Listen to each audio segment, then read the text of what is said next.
आदौ पूज्यो गणाधिपः श्री गुरुभ्यो नमः। కాయ్ టీవీ మీడియా ప్రేక్షకులకు నమస్మాంజలి. దండం దశగుణం భవేత్ అనే ఒక జాతీయము లేదా ఒక సామెతను గురించి మనం ఇప్పుడు సోదాహరణపూర్వకంగా తెలుసుకుందాం.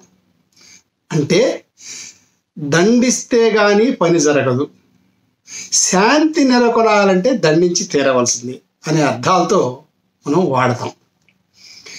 అయితే దీనికి లౌకిక సాహిత్య విషయాలు చాలానే జోడించారు మన పెద్దలు. ఆ వివరాలని ఒక్కొక్కటి తెలుసుకుందాం. సహజంగా మనకు లోకంలో పెద్దలు చెప్పింది ఏంటంటే సామ దాన భేద దండోపాయములు, అంటే చివరిది దండోపాయం. అసలు ముందు దండము అంటే అర్థం తెలుసుకుందాం. దండమునకు పర్యాయ పదములు ఏంటి? ఒకటి నమస్కారం, రెండు కర్ర. దీని మీద మనకు పూర్వులు అందించినటువంటి అద్భుతమైన శ్లోకం ఉంది. ఈ మూడు విషయాలు తెలుసుకుందాం. అంటే ఎవరైనా పెద్ద పెద్ద పీఠాధిపతులు కానీ ముఖ్యమైన వ్యక్తులు కానీ సమాజంలో గౌరవింపదగ్గ అత్యంత ప్రముఖులైన వ్యక్తులు ఎదురుపడ్డప్పుడు కర్ర మాదిరిగా నిటారుగా పడి, అంటే సాష్టాంగ నమస్కారం చేసి దండం పెట్టుకుంటే వాళ్ళ అనుగ్రహం మనకు కలిగి మనకు కావాల్సిన పనులన్నీ అవుతాయి. సమాజానికి కావాల్సిన పనులు వాళ్ళ ద్వారా మనం చేయించుకోవచ్చు. అందువల్ల ఆ విధంగా దండం మనకు అంటే నమస్కారం పనిచేస్తుంది. అలాగే భగవంతుడి అనుగ్రహం కావాలన్నా కూడా భగవంతుడికి మన హైందవ సంస్కృతి ప్రకారం నమస్కారం పెట్టుకుంటాం. ఇది ఒక విషయం. రెండవది ఏంటంటే దీనికి అనుసంధానంగా మనకు కొన్ని సామెతలు ఉన్నాయండి. కర్ర పెత్తనం అంటారు. అలాగే కర్ర లేని వానిని గొర్రె కూడా కరుచును అని ఒక సామెత. కర్ర గలవానిదే బర్రె అని. అంటే కర్ర యొక్క శక్తిని చెప్తున్నాడు ఇక్కడ. అంటే ఇక్కడ కర్ర అంటే దండన. అంటే ఉదాహరణకు ఒక వ్యక్తి తప్పు చేశాడు అనుకోండి, అతన్ని దండిస్తే, కర్రతో దండిస్తే, ఓహో వాడి దగ్గర కర్ర ఉందిరా కొడతారా అనే భయం ఉంటే ఆ తప్పు మళ్ళీ మళ్ళీ చేయకుండా ఉంటాడు, ధర్మం నెలకొల్పబడుతుంది అనేటటువంటిది మనం వాడుతున్నటువంటి పద్ధతి అన్నమాట. అయితే ఈ సామధాన భేద దండోపాయాలు 4 చతుర్విధ ఉపాయాలు ఉన్నాయండి. దండోపాయం అన్నిటికన్నా శ్రేష్టమైందని చిన్నయసూరి గారు చెప్పారు. అలాగే మహాకవి కాళిదాసు గారు కూడా చెప్పున్నారు. ఆంధ్ర మహాభారతంలో ఆది పర్వంలో కూడా ఉటంకించారు. అయితే ఆ విషయాలు అట్టుంచితే ఒక వ్యక్తి ఒక తప్పు చేశాడు అనుకోండి, ఒక దొంగతనము, ఒక సమాజానికి అందరికీ వ్యతిరేకమైన పను, ఏదో తప్పు పను చేశాడు అనుకోండి. అప్పుడు ముందుగా మనం ఏం చేస్తామంటే సామము, సౌమ్యంగా చెప్పి చూస్తాం. అయ్యా ఇలాంటి పనులు మళ్ళీ మళ్ళీ చేయవాక తప్పు. అంటే మనం ఇంగ్లీష్లో వార్నింగ్ అంటాం కదా, అలా చెప్తాం. వాడు మూర్ఖుడు, దుర్మార్గుడు, వినడు. అప్పుడు రెండవ ఉపాయాన్ని ప్రయోగిస్తాం. ఏంటి? దానం.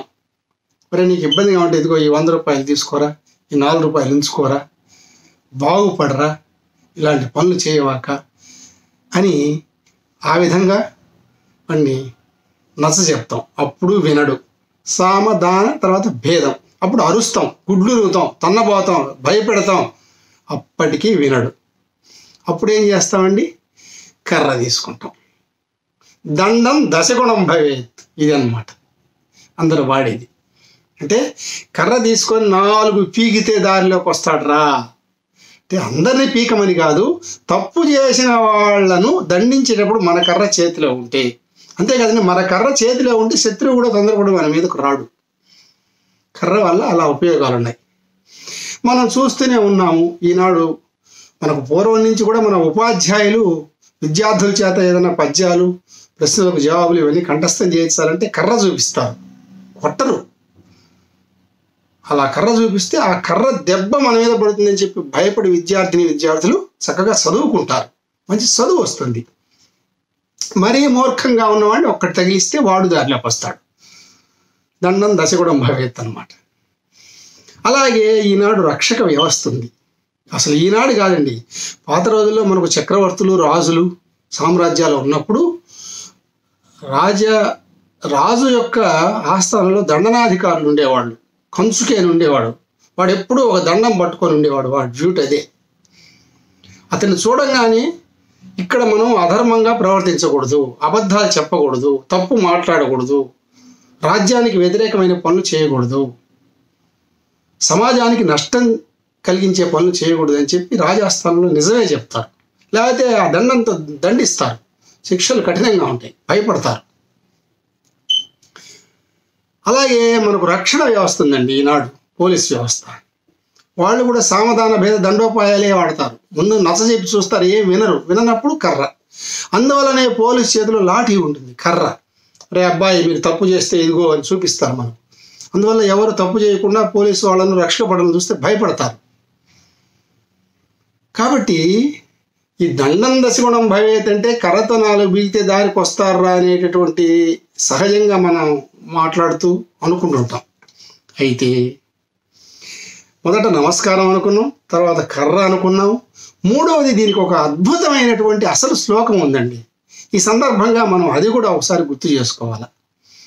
అసలు కర్ర వల్ల లోకంలో మనిషికి 10 ప్రయోజనాలు ఉన్నాయని చెప్తున్నాడు ఈ శ్లోకంలో. ఈ దండం దశగుణం భవేత్ అనేటటువంటి ఇది దీన్ని ఏమంటాడు, ప్రావర్బ్. ఇది 4వ పాదం అనమాట, ఒక శ్లోకంలో ఉన్న పాదం. మనం ఏంటంటే తెలుగు పద్యాల్లో కానీ అలాగే సంస్కృత శ్లోకాల్లో కానీ ఒక పాదాన్ని తీసుకొని ఆ పాదాన్ని హైలైట్ చేసి దాన్ని ఒక ప్రావర్బ్గా వాడుకుంటాం. చూడ రుచుల జాడ వేరు, పురుషులందు పుణ్య పురుషులు వేరయ్యా అని వాడతాం కదా. అలాగే ఇక్కడ కూడా ఏంటంటే విశ్వామిత్రాహి పశుషు కర్దమేషు జలేషు చ అంధే తమసి వార్ధక్యే దండం దశగుణం భవేత్. ఇది 4 పాదాలు ఉన్న శ్లోకం. ఇది ఆఖరి పాదం అన్నమాట. ఏమిటిది? విశ్వామిత్రాహి పశుషు అంటే ఇక్కడ విశ్వామిత్రాహి అంటే విశ్వామిత్ర ఋషి కాదు, విడమర్చి తెలుసుకోవాలి అర్థం. వి అంటే విహంగం అంటే పక్షులు, విహి అంటే పక్షి కదా, వి అంటే పక్షి, స్వ అంటే కుక్క, విశ్వ. అమిత్ర అంటే మనకు మిత్రులు కాని వాళ్ళు ఎవరు, శత్రువులు. అలాగే అహి అంటే పాము, విశ్వామిత్ర అహి చూసారా, విశ్వ అమిత్ర అహి. అంటే ఈ కర్ర దేనికి మనకి వస్తుంది, పక్షులు దోడడానికి. సహజంగా ఎండాకాలంలో మనం ఒడియాలు అవి పెట్టుకుంటుంటాము. తర్వాత రైతులు ఎప్పుడు చేతిలో మంది రైతు వారి కుటుంబాలు ఎక్కువ, మనకు వ్యవసాయదారులు ఎక్కువ కదా, వాళ్ళు ఎప్పుడు కర్ర చేతి పట్టుకొని పొలాలకు పోతారు. పొలాల మీద అనేక రకాల పక్షులు వాళ్ళు పంటను చెడగొడుతుంటాయి, అందుకని కర్రతో అదిలిస్తారు. కాబట్టి వి అంటే పక్షులను అదిలించడానికి, స్వ అంటే కుక్క. రకరకాల కుక్కలు ఎదురవుతాయి మనకు దారెంబడి, వాటిలో మంచి ఉంటాయి, చెడ్డ ఉంటాయి, కొన్ని మూర్ఖంగా మీదకి వస్తాయి. అందువల్ల దగ్గర కర్ర ఉంటే రావు, కర్ర ఉంటే ఎవరు దగ్గరికి రారండి. కాబట్టి కుక్కల నుంచి రక్షింపబడడానికి అంటే కుక్కలను అదిలించడానికి విశ్వ అమిత్ర. మనకు శత్రువులు కొంతమంది ఉంటారు తెలియకుండానే, ఆ శత్రువులు కూడా ఆటేకి మన దగ్గర కర్ర ఉంటే తొందరగా కూడా మీదికి రారు. ఒకవేళ వచ్చినా మనం వాళ్ళ నుంచి రక్షించుకోవడానికి ఒక విధంగా ఇది ఒక రక్షణ ఇచ్చేటటువంటి వస్తువు అన్నమాట. అమిత్ర. అహి పాము. సహజంగా అటు ఇటు పాములు తిరుగుతుంటాయి. మనం చీకట్లో పోతుంటాం, పొలం గట్ల మీద పోతుంటాం, బజార్లలో పోతుంటాం, ఎక్కడంటే అక్కడ తిరుగుతుంటాం. కాబట్టి ఎక్కడైనా పాము కనిపిస్తే పాము నుంచి రక్షణ పొందడానికి. కాబట్టి విశ్వామిత్ర అహి, విశ్వామిత్రాహి పశుషు. పశువుల్ని అదిలించడానికి, కొట్టకూడదండి. అదిలిస్తే కర్ర చూసి అవే మనం చెప్పినట్టు వింటాయి. ఇప్పుడు కాడిగట్టి దున్నుతాం కదా, అట్లా అదిలిస్తే దున్నుతూ ఉంటాయి. లేదంటే పాలు ఇవ్వలేదనుకోండి, ఒకసారి కర్ర పట్టుకుని అటు నిలబడితే పాలు ఇస్తాయి. కాబట్టి అదిలించడానికి కర్ర పశుషు. విశ్వామిత్రాహి పశుషు కర్దమేవ జలేషుచ. కర్దము అంటే బురద. మనం ఏంటంటే అప్పుడప్పుడు వెళుతుంటాం, అనుకోకుండా వర్షం పడుతుంది, బురద ఏర్పడుతుంది, లేదా బురదలోనే ఏమైనా పనులు ఉంటాయి, వెళ్ళాలి. అందువల్ల అక్కడ ఉండేటటువంటి లోతుపాతులు హెచ్చు తగ్గులు చూసుకోవడానికి, బురదలో ఎక్కడైనా జారి పడతావా చూసుకోవడానికి కర్ర ఉపయోగిస్తుంది. ఊతం అన్నమాట. జలేషుచ. అలాగే నీళ్ళల్లో కూడా మనం ఎక్కడ లోతుంది, ఎక్కడ గట్టు ఉంది, ఎక్కడ హెచ్చు తగ్గులు ఉన్నాయి, పల్లం ఎక్కడుంది, మెరక ఎక్కడుంది తెలుస్తూ చూసుకుంటూ వెళ్తాం. కాబట్టి జలంలో కూడా కర్ర పనిచేస్తుంది అనమాట నడిచేటప్పుడు. అంధే తమసి వార్ధక్య. అంధే గుడ్డి వారికి, అంటే కంటి చూపు సరిగ్గా లేని వాళ్ళకి ఈ కర్ర బాగా అసలు ప్రాణం అన్నమాట, ముఖ్యంగా వాడతారు వాళ్ళు. ఎందుకంటే వాళ్ళు అట్లా నడుచుకుంటూ వెళ్ళేటప్పుడు ముందు పక్క ఏమైనా అడ్డాలు ఉన్నాయా తట్టుకొని పడతామని చూసుకుంటూ వెళ్తారు. తమసి అంటే చీకట్లో, చీకట్లో ప్రధానంగా కర్ర ఉంటే చాలా ఉపయోగాలు అన్నమాట. అలాగే వార్ధక్యే, ముసలితనంలో కూడా మనకు ఊతం కర్ర అనమాట, 3వ కాలు అంటాం ముసలి వాళ్లకు అని సామెత కదా. ఎందుకంటే వాళ్ళు ఏదైనా వార్ధక్యం వల్ల గబాల జారి పడకుండా, కళ్ళు తిరిగి పడకుండా ఇది కర్ర 3వ కాలు మాదిరి ఊతం ఇస్తుంది అనమాట.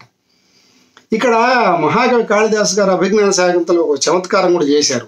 ఒక శ్లోకంలో ఒక దండనాధికారి ఉండేవాట. ఆయన 30-40 ఏళ్ళు ఉద్యోగం చేసి ప్రజలను దండించడానికి, తప్పు చేసిన వాళ్ళు దండించడానికి కర్ర పట్టుకొనే నిలబడ్డట. ఆయన ఉద్యోగం అదట.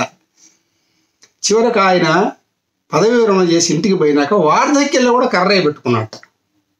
నా జీవితం అంతా కర్ర పట్టుకున్నాను, నా దగ్గరికి ఎవరు రాలేదని వాపోయినట్ట. కాబట్టి కర్రకు అంత శక్తి ఉందన్నమాట. కాబట్టి విశ్వామిత్రాహి పశుసు కర్దమేషు జలేషు చ అంధే తమసి వార్ధక్యే దండం దశగుణం భవేత్. దశగుణం భవేత్ అంటే 10 గుణాలు కలిగి ఉన్నదంటే 10 ప్రయోజనాలు కలదట. అసలు అర్థం ఇది. కాబట్టి మనకు ఇలాంటి జాతీయాలు లేదా సామెతలు లేదా ప్రావర్బ్ అంటాం కదా మనం ఇంగ్లీష్లో, ఇవన్నీ కూడా ఇలా మనకు ఉపయోగపడుతుంటే అప్పుడప్పుడు ఇలాంటివి చాలానే ఉన్నాయి, మనకు తెలుగులో ఉన్నాయి, సంస్కృతంలో ఉన్నాయి, వాడుతూ ఉంటాం అన్నమాట. మరి ఒక మంచి జాతీయాన్ని గురించి మళ్ళీ తెలుసుకుందాం. అంతవరకు సెలవు, స్వస్తి. మరిన్ని అప్డేట్స్ కోసం మా కాయ్ టీవీని సబ్స్క్రైబ్ చేసుకోండి. మా వీడియో కనుక మీకు నచ్చినట్లయితే లైక్ చేయండి, షేర్ చేయండి. మీ విలువైన అభిప్రాయాలను కామెంట్ బాక్స్లో తెలియజేయండి.